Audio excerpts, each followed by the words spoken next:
Hello everyone and welcome back to another quality production brought to you by Cornbeef Incorporated. I am your host, Big Daddy Cornbeef, and today, Cornbeef Rants Fallout. I wanted to get in some of the controversy around the Fallout community, about the Fallout franchise and the different games in the franchise, and just really set the record straight and voice my opinions on it. And I really hope you enjoy this rant vid. If you agree or disagree with anything that I say in it, then just leave a comment down below. We'll have ourselves a little debate and just have a lot of fun with it. This game is called Race the Sun that I'm playing right now. It is $2 in the Xbox Live Marketplace, and I highly recommend you go get it. It's just a very cool little arcade style game to pass the time with. Just like to play it every once in a while in my spare time. Pretty fun little game. So let's get into it here. A lot of people prefer different Fallouts to one another, saying how Fallout 3 is the best, or Fallout 4 is the best, or Fallout New Vegas is much superior to any other Fallout. And just to set the record straight, Fallout is a constantly changing series. Very rare that two games are the same as each other. Fallout New Vegas was very similar to 3, but it was a spin-off. Fallout 2 and 1 vary a lot, even though they're the same style of game. And Fallout 4 was just a different genre of game entirely. So I wanted to start off with that point first and foremost. My personal favorite is Fallout 3, and I'll tell you exactly why. Is because of the atmosphere and exploration that I feel that Fallout New Vegas and 4 completely just failed to deliver. Now, excuse me, I'm getting a little cold, so if my voice does sound a little different, then that's why. Sinuses are really acting up. So, yeah, getting back on topic here. Fallout 3 was my first Fallout. I did go back and download and play Fallout 1 and 2 just to get that experience in. Me being such a big Fallout fan that I am, and the series has changed dramatically over the years. It started off as a top-down tabletop RPG, and progressed once Interplay sold out to Bethesda. It progressed into more of a first/third person tabletop RPG shooter, and it then progressed into a more Call of Duty style RPG shooter. And yes, believe it or not, Fallout 4 is an RPG. A lot of people say that Fallout 4 is not an RPG. These people are just butthurt. It is very much an RPG. It meets all the qualifications. It's just not a very good RPG in my opinion, because I prefer tabletops, things where you can completely build your own character, and they usually have a silent protagonist where you can just be whoever you want to be, and Fallout 3 and New Vegas did convey this very well. A lot of people say that Fallout 3 was very lacking in alternate routes and skill checks, and these people either only played the main quest of Fallout 3 or did not play Fallout 3 at all. I think that Fallout 3 actually does the skill checks and alternate routes the best in the entire series. New Vegas did have the factions. That was unique for New Vegas. That's what set it apart from Fallout 3. And it does do the whole faction the whole faction concept very, very well, and I think that it set the prerequisites for the great faction the great faction play in Fallout 4.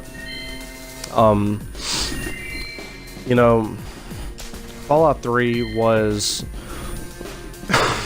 it had the best atmosphere and location, in my opinion. Fallout 3 really urged exploration on the players, whereas Fallout New Vegas would gradually bring you to generally all of the locations and side quests just throughout the main storyline, whereas in Fallout 3 you had to go out and explore and find all of these side quests and locations yourself. Fallout 3 rewarded you much better for these side quests with very unique items, very cool and unique overpowered items. Whereas New Vegas made a really big habit of giving you a slightly rare gun and a Sunset Sarsaparilla Star bottle cap.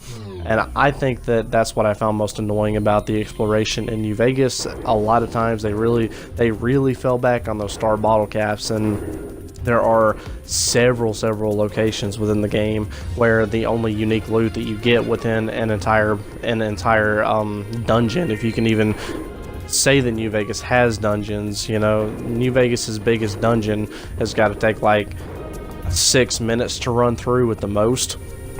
So you can't really even call that a dungeon, but sometimes the most that you get is a couple of thousand bottle caps and a star bottle cap. And I think that was definitely New Vegas's weakest point.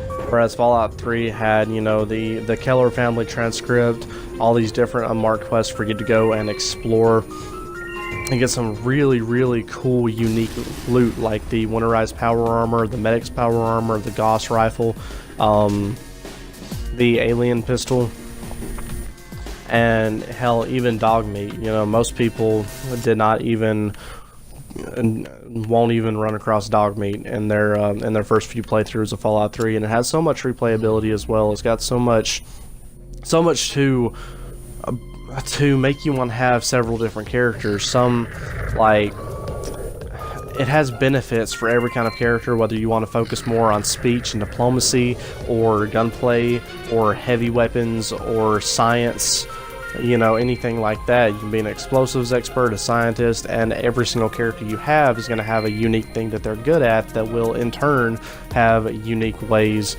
to complete quests.